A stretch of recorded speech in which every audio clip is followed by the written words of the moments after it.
Ever wondered why some people say no to a juicy steak? Or a sizzling bacon breakfast? Greetings everyone. Today, we're going to explore the ins and outs of vegetarianism. From its ancient roots to modern movements. We'll uncover the reasons behind this dietary choice, its various forms, and the impact it has on health, the environment, and animal rights. Whether you're a meat lover, a veggie enthusiast, or just curious, this journey through the world of vegetarianism promises to be eye-opening. If you find this video interesting, please support us by hitting the like button. Now, let's get started. Vegetarianism is one of the food principles that has become widely known. In recent years, the terms vegetarian and vegan have become more common. While many consider meat a highly desirable food, vegetarians opt to exclude animal products like meat and seafood, focusing instead on plant-based foods. Meat-Free Monday, a campaign to protect animals and the global environment by practicing vegetarianism only once a week, is being promoted in many countries around the world. But there have also been radical movements and demonstrations. The "animals are not meals" demonstration, which drew attention on the internet, was highly criticized by vegans who said that it is up to individuals to decide what they will and will not eat. In France, there was a series of attacks on butcher shops and arson attacks on meat butchers. Thus, there are many reasons to become a vegetarian, including the protection of animal rights, environmental protection, health, and religion.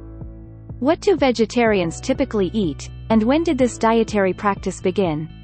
I will also briefly discuss its health implications, questioning whether it is indeed beneficial. The history of vegetarianism is as old as human civilization itself. The beginning of human history is the first beginning. But the first food habit to stick to was established in the 9th century BC. Buddhism and Jainism, which spread from ancient India, are the background. One of the characteristic tenets of Buddhism and Jainism is non-indulgence and non-violence. In the West, we have Pythagoras, the father of vegetarianism.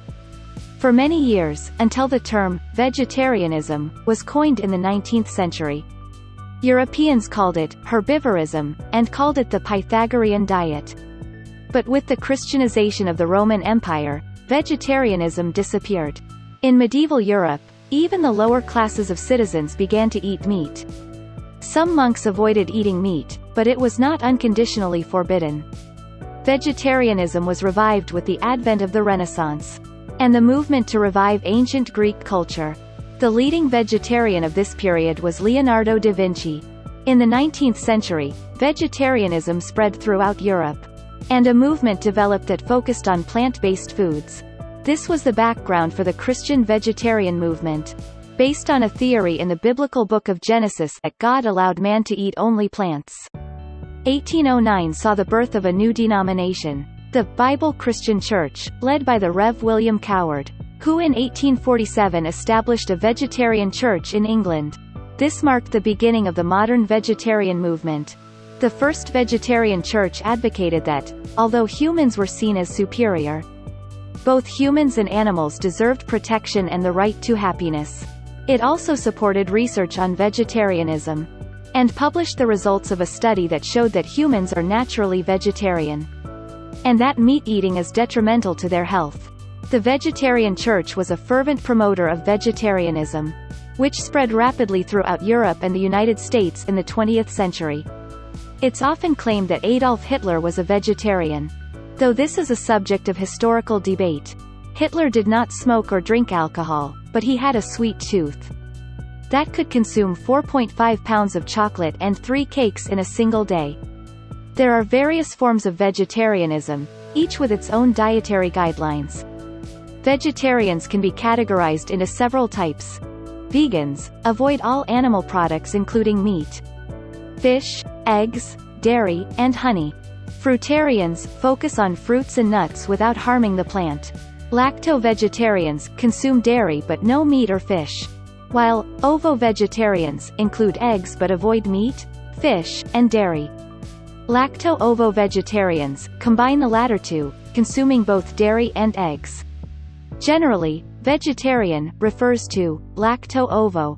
Additionally, Pescatarians avoid meat but consume fish, eggs, and dairy, while semi-vegetarians primarily follow a plant-based diet, but occasionally include meat. Today, many people pursue some form of vegetarianism for the sake of health, animal rights, and environmental conservation. The start was based on the idea that meat eating was detrimental to health. Steve Jobs, co-founder of Apple, also ate only fruits and vegetables. Some vegetarians argue that humans are herbivores by nature, and that our digestive systems are suited to it, so naturally we should eat a vegetarian diet. Even if you are not a vegetarian, everyone knows that vegetables and grains are good for you. However, the assertion that humans are naturally herbivores is incorrect. Homo erectus, a direct ancestor of modern humans, relied heavily on meat in their diet 1.5 million years ago. Since the Ice Age, animal food has increased because plants could not grow. Humans are characterized by a high level of intelligence. Compared to other animals, brain size is also important for the development of intelligence. In the process of evolving from early humans, who had only the same brain capacity as chimpanzees, to the highly intelligent present-day humans, brain capacity increased more than threefold. This is because humans began to consume more animal products. In addition, the human digestive system is not well suited to digesting plants in some areas. In fact, while humans cannot fully break down fiber, it plays a crucial role in our digestive health. The reason why we instinctively dislike bitterness, and why children prefer ham and sausage to vegetables, has to do with human history. In primitive times, people who ingested plants unnecessarily suffered or even died from poisoning, whereas meat was relatively safe from toxicity. Therefore, we instinctively dislike bitterness and prefer meat.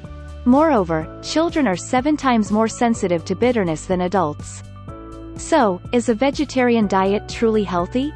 While balance is key in any diet, an unvaried vegetarian diet can sometimes result in nutrient deficiencies. Some health experts caution that an imbalanced vegetarian diet, lacking in diversity, can be as detrimental as an excessively meat-heavy diet. Nutrients such as iron, calcium, folic acid, and vitamin B12, which are easily obtained from animal products, are in short supply in a vegetarian diet alone. Growing children and pregnant women, in particular, may experience nutritional deficiencies from a vegetarian diet alone, which can lead to problems with growth and fetal development. Of course, reducing the amount and frequency of meat consumption and increasing the proportion of vegetarian food can significantly reduce the risk of high blood pressure, diabetes, heart disease, and cholesterol levels. Harvard University also reports that a moderate vegetarian diet is good for your health. But the important thing is that you should not limit yourself to a vegetarian diet. There will always be nutritional deficiencies in your diet.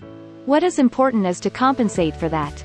So it is not a matter of saying that a vegetarian diet is better or a meat diet is better. Next, what about the environmental aspect? I am sure you all know that cow burps emit a lot of greenhouse gases called methane gas. The increased consumption of animal products is causing many environmental problems. In addition to greenhouse gas emissions, livestock farming contributes significantly to greenhouse gas emissions, accounting for approximately 14% of the global total, a figure comparable to emissions from all transportation sources combined. Another problem is that farmed animals produce many times more excrement than the population, and large amounts of manure contaminated with antibiotics and hormones pollute rivers and oceans. And the large amounts of chemical fertilizers, herbicides, and pesticides used to grow livestock feed also lead to water pollution. Other problems include deforestation, air pollution, soil degradation, zoonotic diseases, and loss of biodiversity, to name a few. Of course, the environmental destruction caused by the power generation and transportation industries is far greater than that of the district industries. But it is a situation that should not be taken lightly. Similarly, certain agricultural practices associated with vegetarianism also have environmental drawbacks. Environmental and food activist Lee R. Keith, in his book, The Vegetarian Myth, states that even vegetarians beloved bananas generate a lot of carbon dioxide in their production and transportation, and that the claim that unconditional coloring is environmentally friendly, without addressing this aspect, is just a quibble. The issue at hand may be the burgeoning world population, or perhaps the excessive consumption patterns of today's society. Either way, we should still reduce consumption. Regarding animal rights, the debate extends beyond dietary choices. For instance, should animal testing be replaced with alternative methods? For example, in the natural food chain, when a tiger preys on a rabbit, it raises complex questions about the rights of prey animals. Things like animal cruelty should be banned, but extending the theory alone will not solve anything in the end. Vegetarianism is a personal choice. It is also misleading to unequivocally claim that vegetarianism is more moral or healthier than a meat-inclusive diet. What one eats is a personal choice, but ultimately what humanity should be thinking about now is not whether to eat meat or not from the beginning. While the world population and the number of hungry people continue to grow, 2.5 billion tons of food is thrown away each year. This alarming figure represents approximately 40% of all food produced globally. In re-evaluating our food consumption and eating habits globally, the key takeaway is not whether to be meat eaters or vegetarians, but rather finding a balanced approach. Thank you for watching. Don't forget to like, comment, and subscribe for more insightful content. Take care and see you in the next video. Goodbye.